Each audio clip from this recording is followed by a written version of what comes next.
j'espère que vous allez bien. Moi, ça va bien. Aujourd'hui, on se retrouve sur Phasmophobia pour le guide du tarot maudit. Du coup, qu'est-ce que c'est que le tarot? Eh ben, c'est un paquet de cartes. Comme j'ai... Oh là là, j'ai eu un blanc. C'est un paquet de cartes qui comporte 10 cartes dans un paquet. Et chacune peut être un bonus ou un malus. Du coup, je vais vous dire ce que c'est. Alors, pour la première carte, The Fool. The Fool, qu'est-ce que c'est? Bah, c'est une carte. C'est une carte qui annule l'effet d'une carte. Et imaginons, je sais pas. Je tombe sur The Wheel of Fortune. Bah, au moment où ça se consume, ça peut se transformer en The Fool. The Fool, ça annule les effets de la carte. Voilà. Du coup, ça annule. Ça peut te sauver. Alors, The Wheel of Fortune, j'y reviens. Qu'est-ce que c'est? Eh ben, c'est très simple. En fait, c'est une carte qui peut être bonus ou malus elle-même. Je t'explique. Lorsqu'elle se consume, cette carte peut se consumer soit en rouge, soit en vert jaunâtre. Si ça se consume en vert jaunâtre, bien joué, vous gagnez 25 de santé mentale. Mais si ça se consume en rouge, vous les perdez ces 25. Du coup, faut voir si on a de la chance. Bref, The Tower, la tour. Qu'est-ce que ça veut dire? Eh ben, quand il y a une activité, ça fait une tour sur le pic d'activité, un petit pic. Et ben, cette carte consiste à, dès que tu la tires, bah, qu'est-ce qui se passe? Le fantôme fait une interaction. Que ce soit allumer une lumière, toucher un objet, une porte, écrire dans le livre, toutes les interactions possibles. Sauf les chasses et les événements. Du coup, The Device. The Device, c'est une carte qui peut faire peur. Hein, elle fait un peu peur avec sa tête là. Et bah du coup, oh, j'ai bougé la molette de la souris. Voilà, on la met là, on la cache.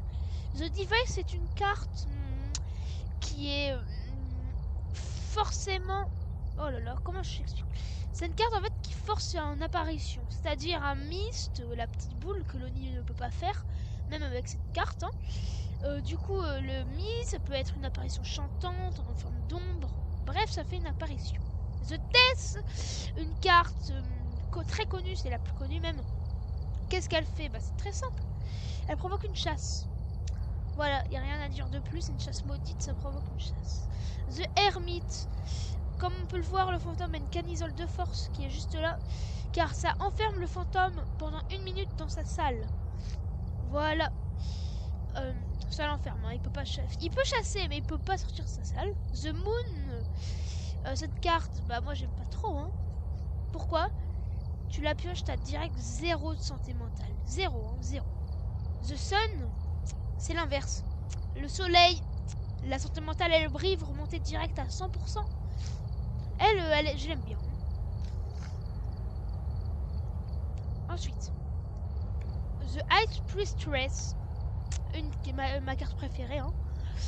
Tu la pioches, ça te réanime en fait. Imaginons, tu pioches Death, tu survis pas à la chasse pour une quelconque raison.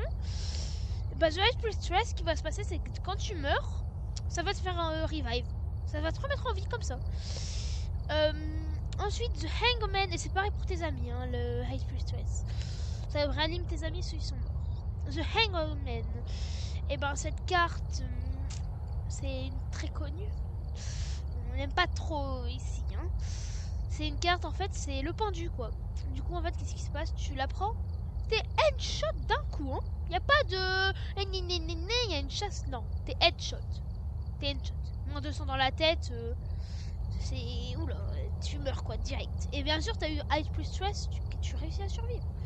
Du coup, The Fool, 10% de chance de l'avoir. The Wheel of Fortune, 15. The Tower, 20. The Device, 10. The Death, 10. The Hermit, 15. Ça, c'est 25, pardon, c'est 25. Celle-là, The Moon, 2%. The Sun, 2%. The Ice. Non, 5%, 5%. Désolé. The High plus Stress, 2%. The Hangman, 2%. Voilà. Du coup, on passe dans la maison pour vous montrer comment agissent les cartes. Coupé.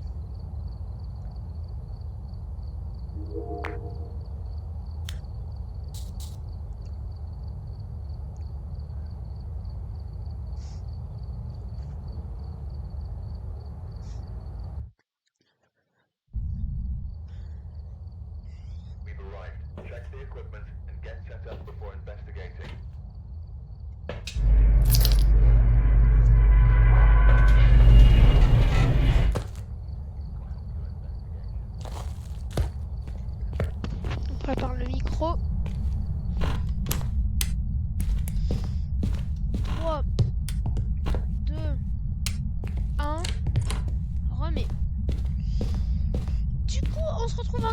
avec le tarot.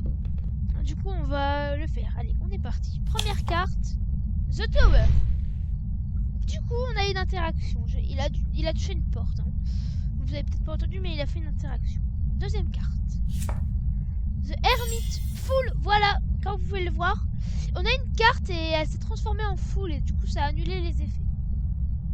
Et il y a 10 cartes hein, dans chaque pâté. The Sun. 5% de chance. Notre santé mentale est remontée à 100%. Yes. Attention. The Device. Full. Ok. On aurait pu avoir un événement, pas grave. On continue. The Sun. Deuxième fois. Non mais c'est quoi ça? Non mais on a de la chance là. Et là ça fait High Stress. The Tower. Ah là on a bien entendu. On a entendu un bruit. The Sun. Full. Non mais... The Wheel of Fortune. Rouge. Oh non, on a perdu 25%. Allez, un The Sun. The Wheel of Fortune. Rouge. Encore. On a perdu 50%. The Death.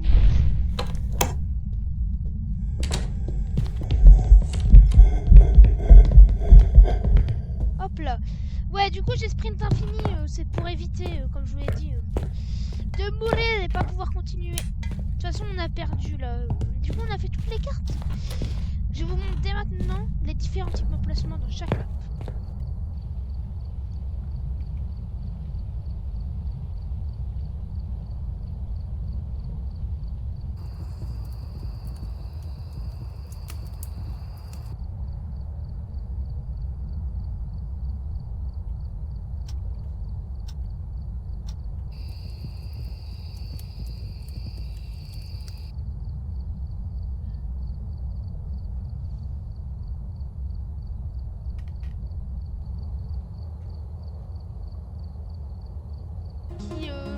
Comme The Fool qui annule l'effet.